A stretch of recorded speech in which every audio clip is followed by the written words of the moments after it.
Sometimes the most ordinary places hide the most unexplainable moments, glitches in reality that leave us questioning everything we know. Tonight's story comes from the narrator, who found themselves in a late-night laundromat, only to witness something that didn't belong to our world or our timeline. What started as a simple attempt to call for help turned into a night that still haunts the narrator to this day. It was a little after 2 a.m. when the narrator arrived at the laundromat. They were locked out of their home, tired, frustrated, and looking for somewhere warm to wait until morning. Inside, an older woman, mid-30s, maybe a bit older, was taking her clothes out of a dryer. Before she left, the narrator asked if they could borrow her phone. She was polite, handed it over immediately, but when the narrator tried calling their parents, no one answered. The woman apologized kindly, wished the narrator a good night, and walked out. When she left, the laundromat fell into a heavy, quiet stillness, the kind that makes even fluorescent lights feel colder. The narrator sat down and slowly drifted in and out of sleep for nearly an hour. There were several flat-screen TVs mounted across the walls, each playing a different news channel. At first, the voices blended into background noise, just static chatter in the emptiness of the night. But then, something changed. A heavy wave of fear washed through the narrator's body, and the news anchors, all of them, began speaking in a strange synchronized rhythm. Their voices blended unnaturally, each sentence sounding scripted, artificial, fake. The narrator's mind screamed that something was wrong.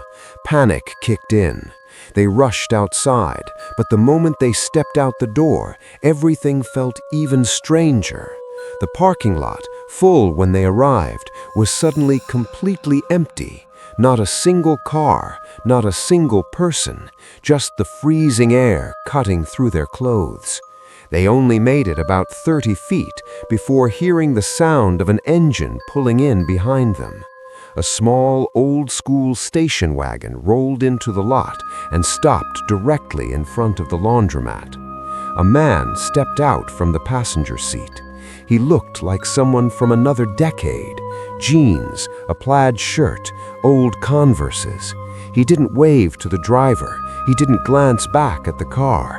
He simply walked straight inside with a tiny laundry basket in his hands.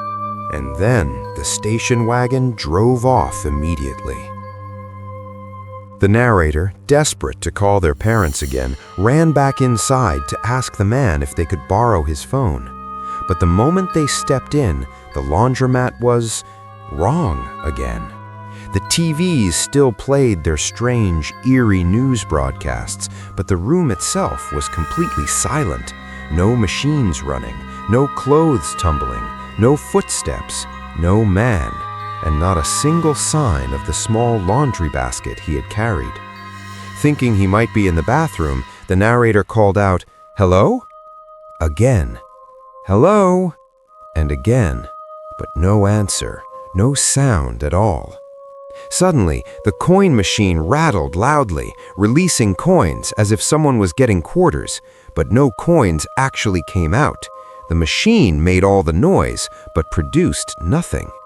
That was enough. The narrator ran outside once more, and this time the parking lot was full again. Cars everywhere, people walking around like nothing had happened. The world had snapped back just as suddenly as it had glitched.